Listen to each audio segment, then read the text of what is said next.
ভেবো না হঠাৎ সামনে গিয়ে মায়ের চরণ ছুঁয়ে দেব। ভেবো না হঠাৎ সামনে গিয়ে মায়ের চরণ ছুঁয়ে দেব। দূর থেকে শুধু চোখের জলেতে মার রাঙা পা ধুয়ে দেব।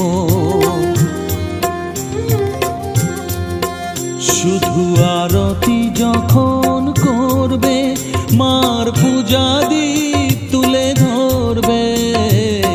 আরতি যখন করবে মার পূজা দীপ তুলে ধরবে। আমাকে দেখতে দিও মায়ের একটু হাসি।